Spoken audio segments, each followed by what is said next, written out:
Well, the truth is that I am Lavanya, whole, complete, and enough. I happen to be an entrepreneur, someone who has started a number of restaurants over the last 17 years. The restaurant had closed for the night and it was quiet, all the chairs were up. And that's when I really started shifting my questions and asking different kind of questions like, is this what success is supposed to look like?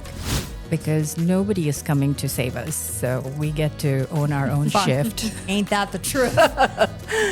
What are some of the metrics of which you now measure success and impact?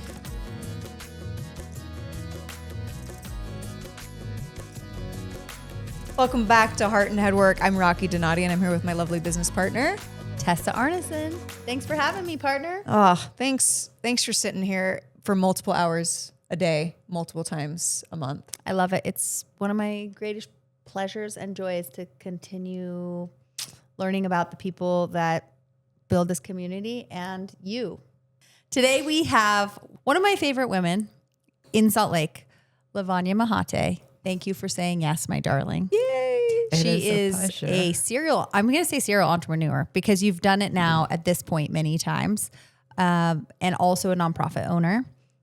Nonprofit founder. Yeah, you don't own nonprofits. You found them to make the world a better place. And she's now working on something brand new, which I'm so excited to hear about, which I know is big and scary, but this is what we're here to do. And I just, I'm going to tell you the meet cute story that nobody wanted to hear. No, not that we didn't want it. Yeah, we didn't want to spoil it. You didn't want to spoil it, but In the pre-discussion. I'll tell you. And you reminded us. I was trying to remember, where did we meet? And Lavanya reminded us that we met first at the Salt Lake Chamber.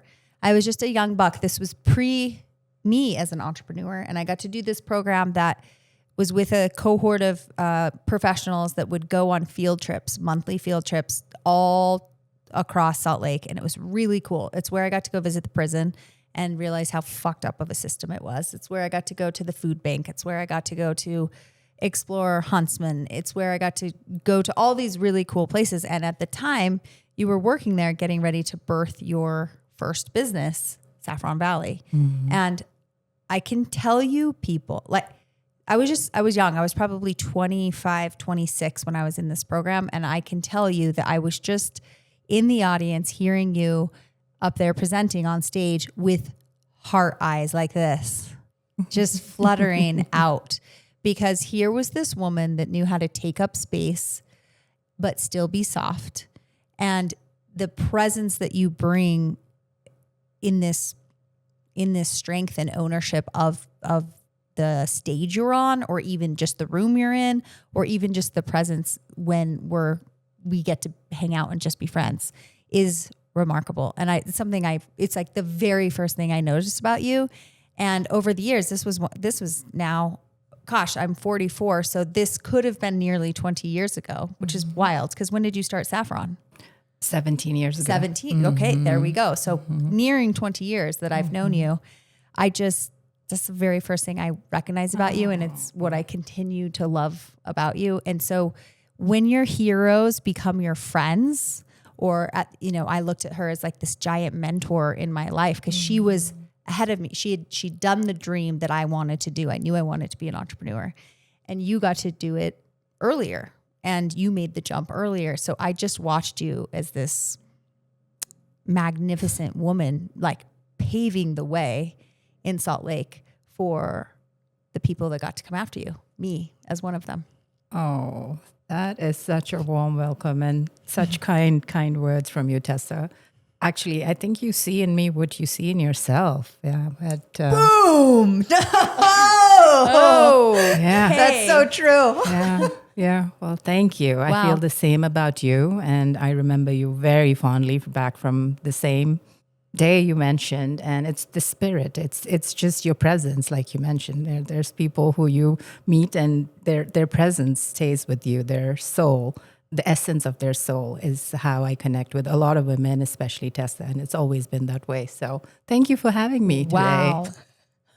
Okay, we're done here. You put out a love letter, you get one back, T. Look at that. Wow. Okay. So we sometimes like to start before we get too into it because I have so many follow-up questions on your wisdom because I'm like, okay, great. This is what we're working Your with. clothes today reflect your eyes, starry eyes. Oh, I starry have PJs. star eyes. Yes. It's so cool when you do something like this and you get to invite on your mentors and your heroes and your friends and find out the inner workings of them. So thanks for saying yes.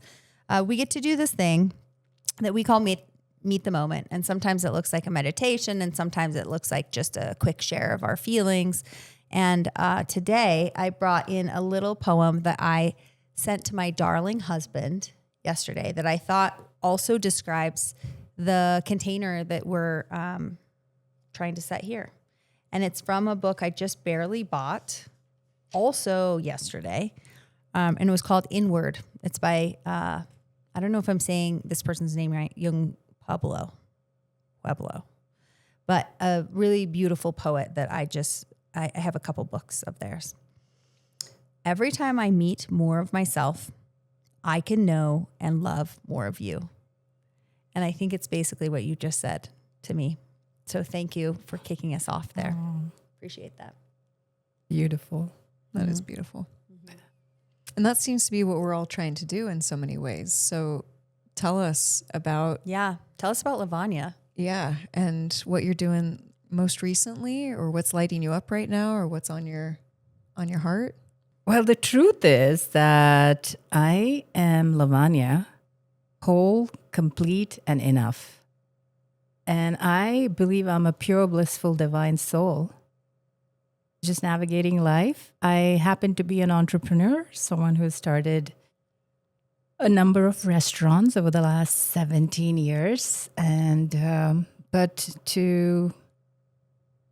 at this crossroads of my life now that I get to be a guide, a mentor to other people, especially women who maybe are going through a phase in their life where what they're going through is no longer sustainable and they might feel stuck or burnt out or feel like they have to quit or start all over again. I'm here to kind of tell them that they don't have to do any of that and that, everything we are seeking is really within ourselves. Just to reiterate the poem that you just started this off with.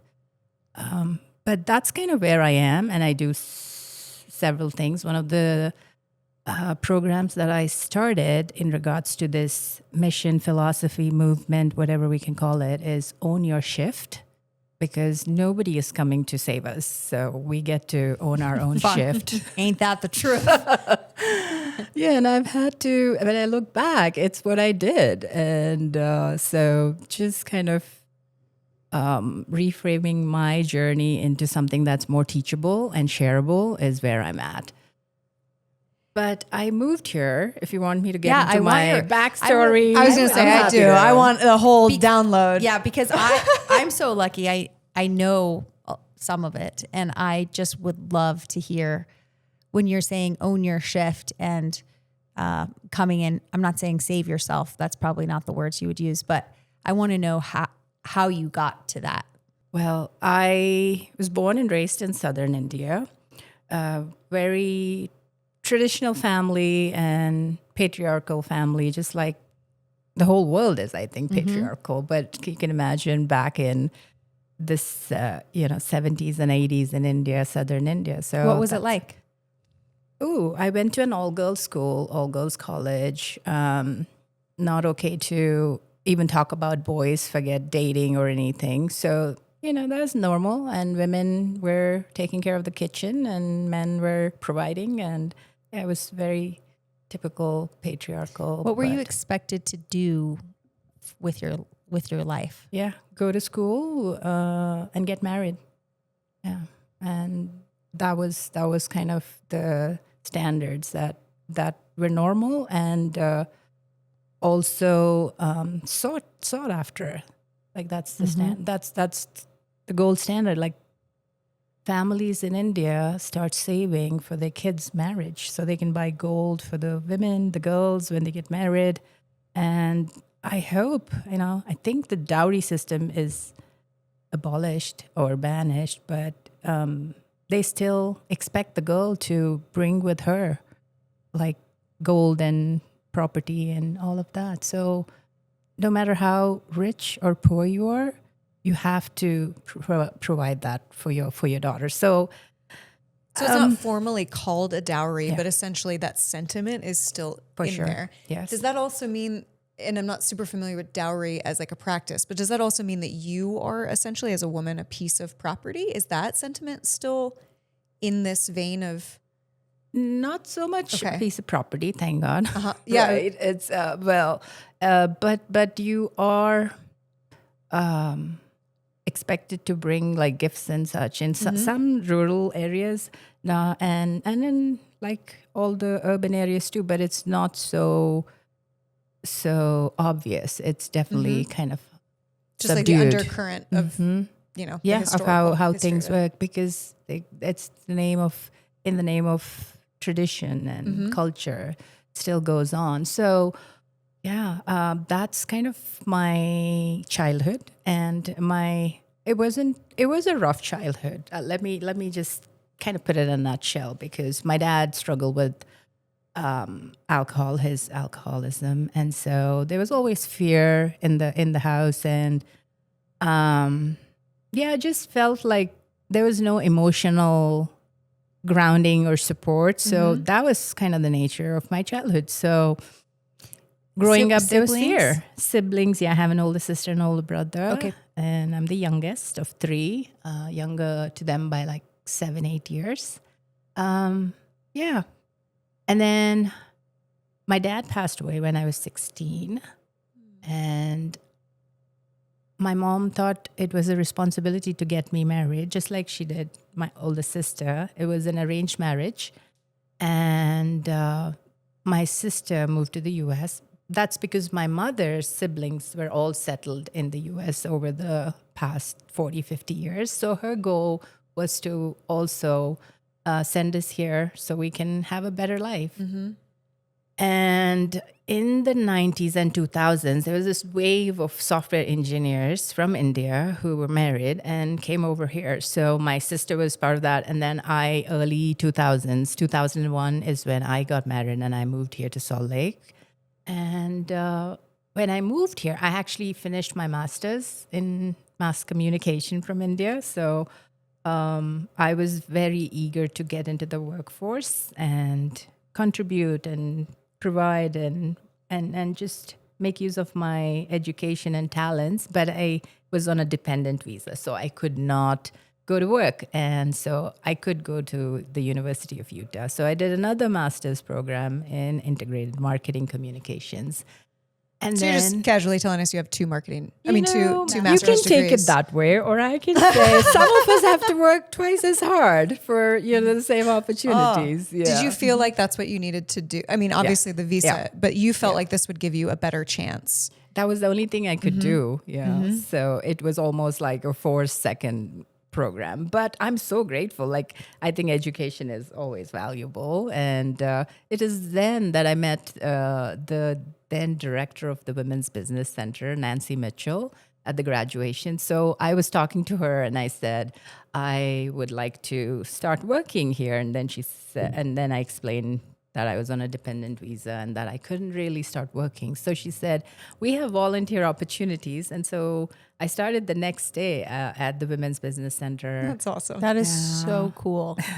Yeah. So for the next 2 years, I was an intern there. I did everything from filing papers to answering calls to meeting wonderful business owners, both men and women, even though it was the Women's Business Center. So that's how my career got started in the U.S. And after work, and then I went to the COO of Salt Lake Chamber at the time, and I asked him if he could if they could sponsor my work visa. They said, "Yeah, we would definitely love to do that." And then I thought to myself, why didn't I ask them sooner? But you figure these things out in life, right? And so I was then the marketing manager, and I later became the director of the Women's Business Center. So I worked there for 8 years. And then which I'm very grateful for, to the people there and giving me the opportunity to, from being an intern to being a director. And there are, few people I would love to recognize. Obviously, Nancy Mitchell, who was the director, first gave me that opportunity, but then Natalie Gochner, who gave me the opportunity to be the director, and Lane Beatty and Heidi Walker, who still continues to run the Salt Lake Chamber as the COO, and Derek. So they've all been very, very kind and supportive of my journey. And then after 8 years, I wanted to further my own passion. And after a lot of deep soul searching, it was food.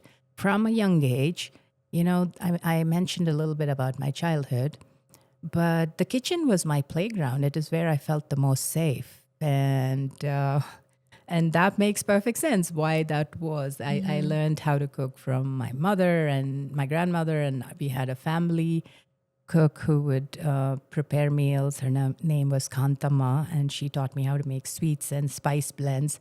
So those early memories around food and creating in the kitchen were the most empowering for me. And so also, the act of preparing something and having your siblings and your cousins taste that, and they're like, oh, wow, this is great. That sense of accomplishment, I think, stuck with me.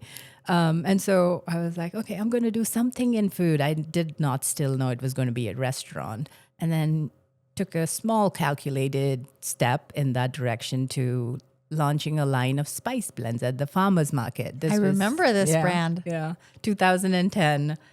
It was, I would wake up every Saturday, I remember 5 o'clock in the morning, and my daughter was 3.5 years old. She always hung out with me. So she would accompany me she was 4 years old, to 2010. And we'd go. I had one other person helping me with this folding table and 10 by 10 tent, and had all our spice blends. It was a lot of work, but they did so well. And I was just going to say, how did Salt Lake react to having beautiful spices? Because anybody who's not from Utah, I there wasn't that can't much say food, that we're cool known food. for our flavor profile options in this state. So Yeah. but, I mean, I'm a huge fan of spices of all kinds. So yeah, how did Salt Lake receive it? I mean, here I am still doing spices in one way or the other after 17 years. Safe to say it was good. They were very, very welcoming, and and our product was, like roasted in small batches, and so it was fresh as you can get, and they were very flavorful, like you guessed, and they were made in my basement kitchen. Actually, I had a USDA Food Agriculture Department approved kitchen. At that time, I didn't know much about restaurants, but I knew I had to have this 3-comp sink and, like a certified kitchen. And I did that. So it was an investment too, but they did well. And then the following year, I started my first restaurant, Saffron Valley in South Jordan. And that did great. Like, people were very happy that I brought food from all different regions of India, north, south, east, and west. And the Indian community here was excited, as well as the local people. So that was the start of my restaurant journey, 2011.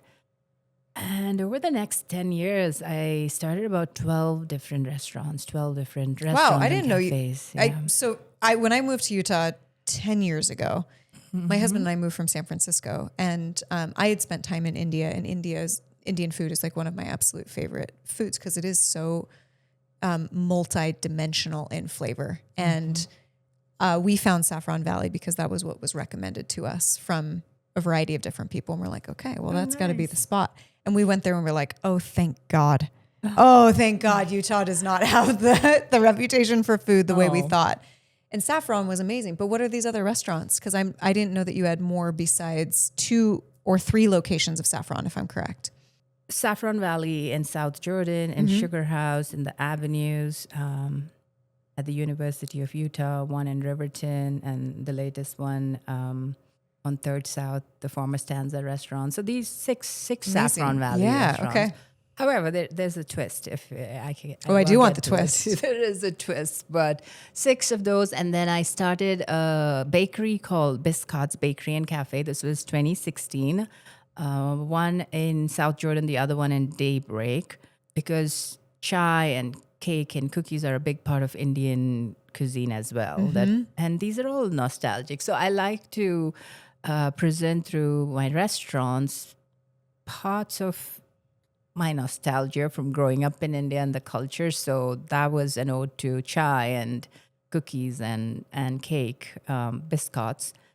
And then I started Bix Bakery and Cafe on 21st South and one at the Kiln. But then I also started one in London, Saffron Circle. And we opened the week of COVID, March 13th, and the world shut down on March 16th. So I kept that open for 2 years and I sold it actually. So yeah, I mean, in all, it was 12 different It's amazing. restaurants. Amazing. But then it was 2018, and I was actually standing in my Sugar House location. It was nighttime, and the restaurant had, closed for the night, and it was quiet. All the chairs were up, and the kitchen was quiet. And then I was, for most people, that was a successful year because I had started 4 locations within, the 2 years there. And the numbers were looking good, and restaurants were getting a lot of recognition and awards, and myself too. But then I remember standing there and thinking to myself, who am I becoming as I build this? Was a different question than I ever had, because it wasn't where's the next location going to be, or what do I do for marketing? But it was like, who am I becoming as I build this was a big question that I had. How did you come? I think that is an abnormal question in the best kind of way. But I think that's something that entrepreneurs don't often think about asking themselves or have enough space. How were you able to do that?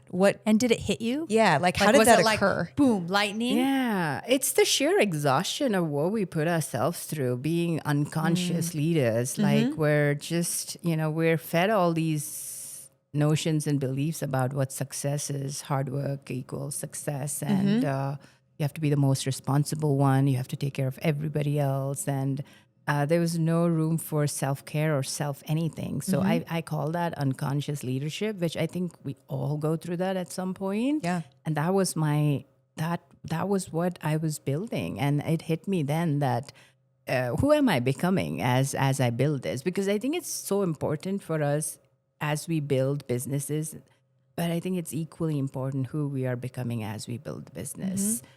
And that's when I really started shifting my questions and asking different kind of questions, like, is this what success is supposed to look like? Because you just follow a template, and then you come to a point where it's no longer sustainable, and you ask these questions. Hamster wheel. Right. Why That am I on was the this thing? hamster wheel. Yeah, and then also Hamster that wheel we have here. the ability to redefine Yes. success. It doesn't have to be this template, like you said, or cookie cutter version that everybody else is after. Right. Yeah. And then COVID happened, and COVID humbled all of COVID us was kind of the significantly. tipping point, I would say. And then I was walking down the stairs of one of my restaurants, and I missed the last step, and I twisted my ankle, and I fell to the floor. And even then, I got up, I went to the car, and I drove home. That's what overachievers do, I guess. And then the next day when I went to the doctor said, Lavanya, your ankle is fractured. And that's when it hit me. Oh, wow. So physically, I was actually injured to stop working so hard and, going at 100 miles per hour in my business. But I took the time, that space to really take a hard look at my life and go from being that unconscious leader to becoming aware of, myself and my thoughts. And kind of, I had this moment where I actually had a moment where I stepped outside of myself and I was observing myself, my life. And yeah, that was the beginning. And then Beginning of what? beginning of my next phase of breaking barriers, making change in a meaningful way, and to reclaim my own life and power. And so, Previous to that, was business just like the natural thing you're doing to make money, and that's kind of all that it was for you? no. No, it was more than that. It was always purpose, yeah. But purpose evolves too. I think the progression of purpose is, it's an emotion. You like something. And then it becomes passion. Like, oh, I love doing this. It's still about me, it's passion. And then and then it becomes purpose. But still, even then, it's purpose that feeds you. But I think that becomes devotion. And it becomes a way of life. That's actually when I think you're living in your purpose, rather than giving it a name as an emotion or, passion or purpose. I think when you naturally do what you love to do, you're living your purpose. And I don't think we need to label the act of service as well. So, but that was a natural progress. And I always thought I was I was serving. But I cannot serve someone else if I'm not serving myself. Like, I think that was the shift. Yeah. I always wanted to do good, like be the do-gooder, and I did. But I was not taking care of my own self, and that is no good. So what came out of the ankle break? Like, that you were like, okay, Which we can totally relate to. My body is telling me to stop. I always think it shows up for women, well, everyone, but my experience is mostly with women. Yeah. You either get injured, you get sick, or like a mental health breakdown. And that's how your body communicates to you, or your soul is communicating to you. I'm Pay like, hey, attention, this pay isn't attention. working. And you didn't look at any of these other red flags I shot your way. So we're going to stop you. Yep. And for me, mine's injury. Yeah. Mine Hers too. is injury. Yeah. Sounds like yours is injury. Yeah. I don't really get sick.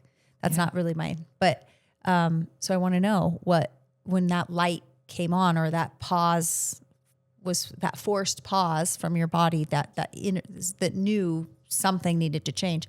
What changed for you? Yeah, it was looking back and seeing everything that I created and telling myself, this is not what I want. Yeah. Wow. Yeah. That realization of, this is not what I wanted ever. Wow. Yeah. Because I think, just the redefinition of success. I'm not against success, but I am for success without self-abandonment is what that was my takeaway from that whole experience, because I was really trying to fill a void within myself with all the restaurants. Work was a coping mechanism, and it was no longer sustainable. So I got to the root of it. So what is that? And it goes back to my childhood, the fear and the emotional abandonment, which I repeated in my marriage for the next 20 years. So I had to heal that in order to feel whole, complete, and enough. It's not any number of restaurants or businesses that was going to do that. So that was the turning point. And I left my marriage of 22 years. And we still communicate regarding businesses and kids. So I think it's much better now than it ever was. So That's incredible. thank Fucking you. brave I mean, to peace out on. Yeah.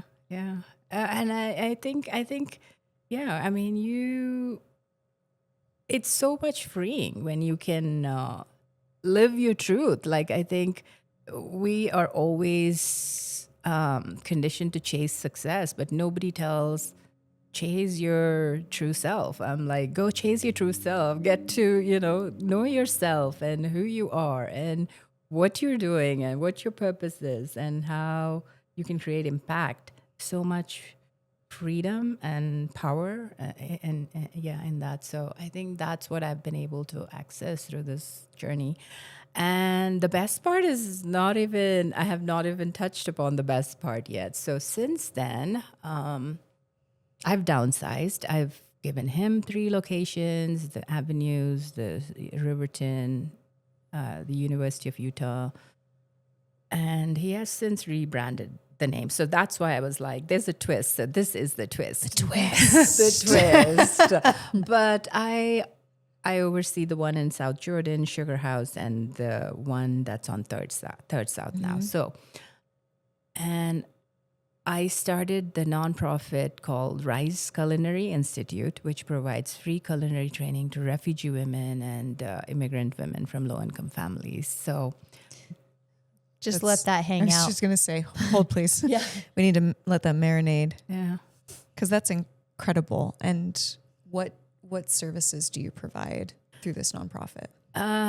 Yeah, it's culinary skills, 3 months, hands-on, everything from knife skills to international cooking. But the main thing we provide is, the confidence, the self-reliance, and to give them a safe space to know that they're valued and they have so much to give back, to themselves and the community. And it's a place for them to tap into their potential, really. So How many cohorts or how many women have gone through your program at this point? we launched the first cohort in 2024. So up until now, we've had 4 cohorts and 40 women. Every cohort has 10 women. And all of them are working, and some of them do catering, but 80 to 85% of them are working. And then we have our next cohort starting in April and another one in September. So 20 women per year is what we're Going for. going for right now, but it will increase as our program expands. So it's And still what's your in its early what do you years. want from that program? Like what's your hope for that baby, since you have birthed many babies, but this one feels so impactful? Thank you. Yeah, I just feel like it's a natural progression from where I was an immigrant to, having, not having the ability to work, to being able to create restaurants and businesses. It's my way of giving back to the community and kind of helping my younger self from a me perspective. But from a larger perspective, I think it's just a natural thing. We all, as humans, we want to serve, we want to give back, and it's been such a joy to watch these women kind of come into the program and leave fully equipped with skills to go out and start their own businesses or work in restaurants or the hospitality industry. It's been the greatest gift of my life. Of your life. Yes.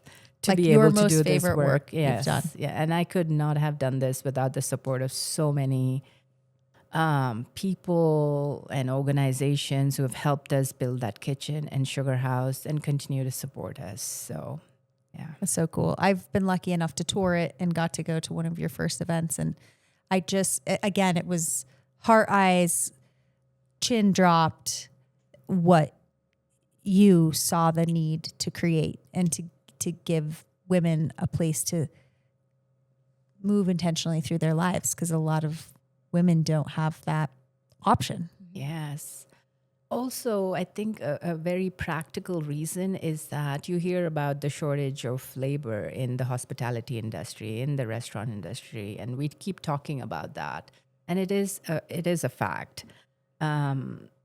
But then there's also this population of women, refugee women, who have the right to work, able to work, but just don't have the access or the opportunity. There's talent, so they just need some training, a little bit of boost to go out and create jobs, seek jobs in the industry. So it's a good match. So I've been in the restaurant industry, I've been an immigrant, so I see the need on both sides, and that's how the idea came about. This is such a beautiful thing, I think, about small businesses, in the sense that we have these systems that are broken, which we talk about all the time, and we have these things that we expect or want our government to solve or politics to solve. And they really can't in any quick way, right? They can affect change over a long period of time. But small businesses have this capacity to just go in and find these beautiful solutions in the ways that, you know, our government has ultimately failed to provide for us, giving women opportunity, giving the hospitality industry opportunity, giving all these different opportunities. And I just love that you get to do that. And it's not, it's under the guise of a small business, but it's not the purpose, right? The purpose is to be doing all this impact. The small business is just the avenue in which we happen to perform it in. But 100%. Yeah, we own our shift, right? Yeah, and you're right. No one is coming to save us, right? Like I mentioned before, but you're right. When and so from asking the question of, you know, is that another location I want to start, or the revenue numbers, to asking about, is this what success is supposed to look like? And who am I becoming as I build this business? I think the next progression would be to what impact am I creating? You know, because I think it's a ripple effect that starts with yourself and it goes out to your team, your organization, and then into the community. So we ask bigger questions about, you know, what am I doing to create a better environment for our staff to tap into their potential, or these women to tap into their potential, which is exactly what you're doing here at MAVEN. You're helping other businesses thrive, and the ripple effect of creating impact. And so, yeah, Rise is definitely part of that ripple. But sometimes we don't even know who we touch through that ripple, because it's outward and it's travels far I just beyond. absolutely love your story of you volunteering at the freaking Women's Business Center for 2 years, which is an amazing resource. And I direct so many people there. But then now serving again, right? Because that was you getting your chops and figuring out what you were going to be able to do. But now you serving again future potential women business owners, or just women empowering themselves, right? Then them being able to own their shift, own their life. And I just think it's so cool how you've done it through food, and how you've done it through, okay, who do I serve, and who do I want to serve? And I think we're, you know, so aligned mission wise. And I think that's why we've been able to remain friends. But I'm watching you from across the room always going, fuck yeah, girlfriend. Get it. It's so cool. Aww. And it's inspiring. I mean, I'm like, oh shit, let's get going. Who are we serving? What's our impact? And it's not meant as a competition, but just as an inspiration of like, wow, it's really cool to see what you've built with this Rise. Thank you. Yeah, like you mentioned, it's a circle. It just continues. I think we receive and we give and we receive, and so it's continuous. I think I look at it that way, because somebody is at that point where I was 26 years ago, and they're going to come around and, you know, give back. So it's a continuous circle. And so this next project that you're working on, the Own Your Shift series, that we're so lucky we get to speak at in a couple months. Thank you for asking us to come. So much. We're so honored. What was that about? Because when you were telling it, I was thinking about what I knew of your history when all was falling apart, of you on the ground with a broken ankle. Like, talk to us about how that started to come together. Yeah. So it's a universal thing. I think most people, especially women, we come to when the way we're living is no longer sustainable, and something's got to change, whether it's through an injury, whether it's through burnout, whether it's through career change. For some, it's motherhood. For some, it's empty nesters. I think we come to a point where we feel like we're stuck. Is when we look inwards and ask those questions, because I think we're so disconnected from ourselves, which is where the inner conflict is, because we live according to the conditioning, whether it's familial conditioning or cultural conditioning. And then we come and we realize that's not what we ever wanted. And so then we shift. And how do we do that? Nobody teaches us that, not in school or college or anywhere. But having gone through that myself and done so much research and seeking, and I leaned back more into my own traditional roots of ancient Indian wisdom, and I've been certified as a yoga teacher, mostly to deepen my own practice. And I am taking Sanskrit lessons so I can read the Vedas and the scriptures. So I'm definitely gaining a lot of wisdom because all of these problems are not new.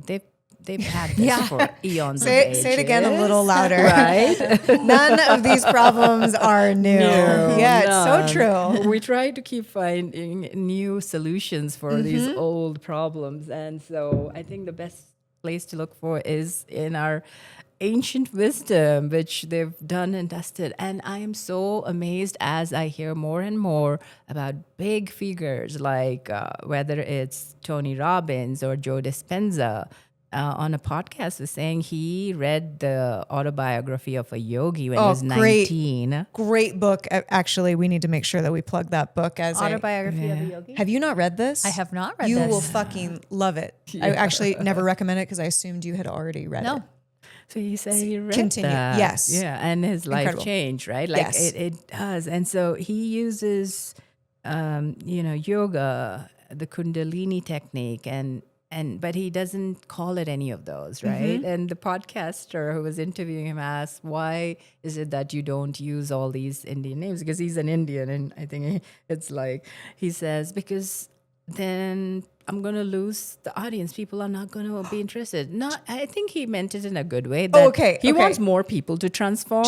Sure. And he didn't want it to be a barrier. Yeah, in he some didn't way. want it to be a barrier. I was like, No. He's trying to not credit. Different read. Yeah. So, but that's fascinating to me that, that we have so much richness in the Eastern philosophies and so much innovation in the Western psychology and medicine. I think a combination of both is required because, like your podcast is heart and head work. Like it's really not just one or the other. We need soul and we need strategy. We need to pray and we need to plan and we need to move and we need to meditate. I feel like there's a place for both to exist. And oftentimes we're just trying to think logically and there's no feeling, whether we're not feeling the state because we have to be regulated in order for the mind, the brain to work its logic. Our body needs to feel safe. And I think these techniques just help us do that, whether it's yoga or pranayama or what are the rituals you have in your world to get you back to your whole self? Yeah, I've tried everything and I've created my own ritual that I do every morning. And it's 30 to 40 minutes. It's a non-negotiable for me. But some days, if it's really, really not possible, I try to get in at least 5 to 10 minutes. But it starts with some movement and then there is breath work. I do 3 types of breath work, pranayama, and which is, the alternate nostril breathing, the anulom vinulom. Then I do the kapalbhati, and then I do the bastrika. Those are, there's no music. It's just a quiet breath work. And then I do meditation for 20 minutes, and then I do some visualization of how I want my day to be and all the things. And it's made the biggest difference. And I think that's what I wish to teach people. Like it's really amazing when you can be in that state of nothing affects you. And nothing is so big, like everything it has a solution. It's just the way you think and you feel and you talk and you act gets you the results. And people call it so many different things, right? Manifestation but it's just how you show up in this world and how you regulate your mind, your body, calm your mind and have that spiritual connection to yourself first and then to everybody around you. I've changed as a person, like physically and how. I'm sure. Yeah. I think this is what the benefit of all this information being available to us can be overwhelmed, can be, too much. But what I've loved seeing from so many, particularly women, is that we're taking the pieces of different things and just kind of globbing it together in a good way and then going, this is my version of it. This is what resonates. So some people are super traditionalist and they may go, this is the practice and I love it wholeheartedly, like Vipassana. And that's what you're going to do forever. And that's phenomenal. For everybody else who feels like, well, I like this, but I don't like that.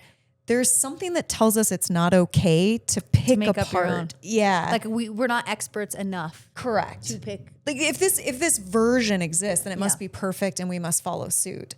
And I've loved hearing from more women, well, I like this, so I'm going to take a piece. And then I also go and practice this and I like a piece of that.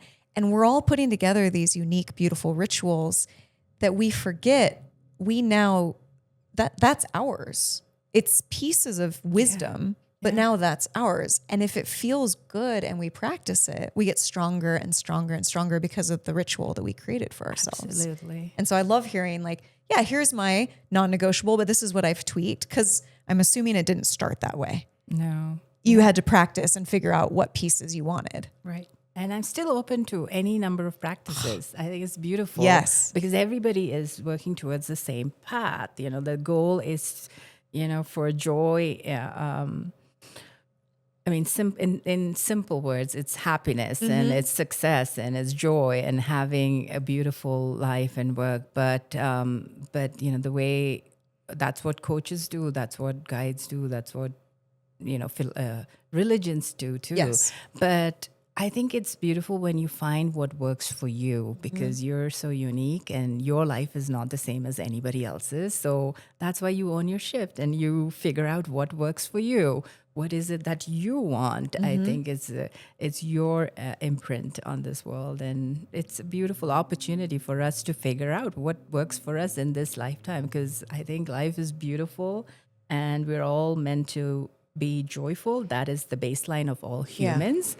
I think we're so caught up in all these other emotions, which we also have to feel. But my standard has become 70% of the time I have to feel joyful. The other 30% I'm handling, stuff and challenges. But and also that, how long does it take for you to be in that state of frustration or disappointment or sadness? Is it 3 days? Is it 3 hours? Is it 15 minutes? So I think we can work on our emotional resilience to decrease that time, so you can feel all the feels, all the emotions, but come back to your baseline of joy. And fear, is the other big thing. Overcoming fear. We are, as creatures, we are wired to be in a state of fear: fight, flight, freeze, or fawn, right? But why? I think regulating your nervous system kind of eliminates that and gives you your power back, that you're in control, that nobody hates you. I think that's the biggest fear we have, is the fear of rejection and the fear of failure and fear of success. And you can pretty much put fear before anything, but it's all just in our mind, made up. And So how do you work? So let's say Our you minds wake are up- not so smart, is what Yeah. we've discovered. Yeah. They're so powerful. You wake and up or not- something happens to you during the day and fear becomes you. Yeah. Yes. Or fear takes hold in you. How do you work with it? What do you do?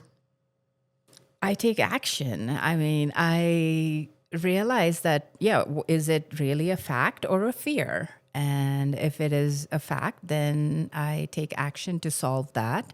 If it's a fear, I still take action, but then I have to reframe that fear to, hey, this is not a fact. It's why I'm feeling, because, because of my past, my conditioning, my upbringing, my patterns, which when you're under pressure, you don't rise to your highest self. You default to your patterns and your conditioning. So having knowledge of what your patterns are, of what your conditioning is helpful. And that is the work, like knowing yourself. And it's not that we're going to eliminate all of that. It's a lifelong thing that we get to, kind of be self-compassionate, forgiveness for ourselves and others is a big part of that morning practice. As I do my visualization, I'm also doing forgiveness, I'm doing gratitude, I'm doing love, like I love everybody, everybody loves me. And as we repeat these affirmations every day, it becomes our reality, it becomes second nature. So yeah, practice is just sadhana as part of living a beautiful life. It's beautiful. Yeah, because most people just see the opposite side of like, well, I just want to be there. And so that is just, if I'm not there, then I'm not on the path towards it. And we just have to, I feel like I'm always reminding myself, little steps, little bites, little pieces. We'll get there, we'll get there, we'll get there. And then by the time you're there, you can't see it anymore. You have to like look behind you and go like, oh shit, I've been here for probably longer than I thought. Yeah, because practice. Or what is here? What is In here? this new, Yeah. iteration. And then you get to do it again and keep going and keep going. So yeah, that momentum to make it sustainable. Yeah, totally. Practice is, so there is sadhana, there is swadhyaya, there is seva. So sadhana is the practice of whether it's yoga or breathwork or meditation. And again, we go back into the 8 limbs of yoga, which starts with the yamas and the niyamas and the asanas, which is what we know as yoga. Then there is dharana. Then there is the highest level, 8th being the samadhi, which is self-realization. So these were steps to getting, to a place of self-realization where that we're all connected to the universe and the Brahman. But that practice, and then the swadhyaya is what you consume. So something for your mind to be thinking about when you're not doing anything is, so you read, you consume things that are, good for you or serve you well, whether that's diet or whether that's what you watch or what you hear, all kinds of, things that we consume. And then the seva is service. Yeah. In small ways, big ways, every day has to be a part of every day. So that gives us the wholeness and, that is success. Yeah. Yeah. That was going to be one of my questions, is not to make it too metric-y, but what are some of the metrics of which you now measure success and impact? Like what are those tangible things that you go, yes, this is it, this is it, this is it? Yeah, I think deeper connection, and deeper connection to myself first, knowing myself. I think that is success, and connection to others. Like that's satsang and sangha, the community that we build, and able to have meaningful conversations and real conversations, and seeing other people really as their true selves rather than the roles that we play. Is again success. I think that just brings us so much joy. And of course, we are going to build businesses and we are going to, gain material gains, but that is not the end goal. I think that's like a byproduct of living a full and whole life. Yeah, you did it so beautifully. As you come in, we're like, Lavanya, tell us who you are. And you didn't say anything about your businesses as your initial 3 to 4 sentences. It was, I am a soul and I am a being and I'm here. And like that, I think we just get so caught up in those titles. I find myself doing it all the time. Hi, I'm Rocky. I'm the co-founder of MAVEN. And then I go, well, that's just what I'm doing. That's the byproduct of my entity. But who am I? Sometimes I don't know that answer. So it's really nice to hear someone so confidently and comfortably state it. And then throw in the business stuff as the aftermath, because that's really, truly what it is. You're not defined by your business. You are much bigger than that. And everybody listening, you are much bigger than that. The role you play in your family, the role you play in your business. Okay, Lavanya, as we wrap, I have a couple questions for you that I just have to ask. Because I got to watch as you were going through some of these big life changes, I just want to know, did that impact your new project you're working on, Own Your Shift? Yeah, it's everything that I've learned in the last 6 to 8 years is what I've kind of culminating into the power of ownership, as well as Own Your Shift is a monthly event that we host at Central, one of our restaurants, on the fourth Thursday of every month, where it's for high performing leaders who do feel stuck or burnt out, but yet they cannot name it, but something is off. I think it's a place where, or anybody, even if you're feeling like you're, whole, complete, and enough, or more than enough, everybody's welcome, because I think we need more spaces of connection and more spaces for us to be our true selves and to see other people in that way, and to know that we are all connected and we all have the same emotions and we're all navigating the same challenges, and it's okay to leave our egos at the door and just come in with our souls and connect as a group, and also to learn from people who've gone through that journey. Yeah. So I have experts every month speaking on different subjects. So the power of ownership is really that journey from survival to self-trust, from being egocentric to being more soul-centric, and you make these shifts, and along the way you discover, okay, I have so much left on the table to learn about myself. So you're reclaiming yourself and you're redesigning your life, whether it's your with yourself. It's more like your story, ownership of your story, ownership of your truth, ownership of your voice, ownership of your conditioning, of your patterns. Then when it comes to redesigning your life, it's ownership of your time, ownership of your energy, ownership of your relationships, of your boundaries. And then we move into ownership of your impact, which is where we talk about wealth and legacy and purpose. So it's a journey from being an unconscious leader to being conscious leadership, which is where you're in a place where you're taking care of yourself and creating impact in the world. So this journey is what I'm so The smile on your Obsessed. face right now. obsessed. You're just and like I'm looking up. enjoying You're so it. This is what I'm supposed to be doing. Yeah, it just brings me so much joy after amazing. being an entrepreneur. And I will always be in restaurants and have one or two restaurants, but this is my life's work, because it is a loop, and you receive and you give, and it feels whole, complete, and enough, and where you're actually sharing your life's journey, but also helping people feel what real success is, and to know that for themselves, and to ask them those questions that we don't take the time to, because we're so busy in this world. So that is Own Your Shift, and anybody can come join. It's the fourth Thursday. We'll be there. I was just going to say, this is something that Tessa and I were talking about earlier, is this sense of loneliness. And I think this transformative moment, or this opportunity that you're talking about, where women feel like there's a transition in their life, those are the moments that we tend to get the most lonely. And we are not taught, like you said earlier, what are the simple things that ancient people used as a tool during that loneliness moment. And it's storytelling. It's one of the key tools. There are other tools, but that one being such a big one of, not just only should you lean into hearing others' stories, but when you can start sharing your story, because that uniqueness is what someone else is looking for, and vice versa. And that becomes that community necessity. That mirror for everybody.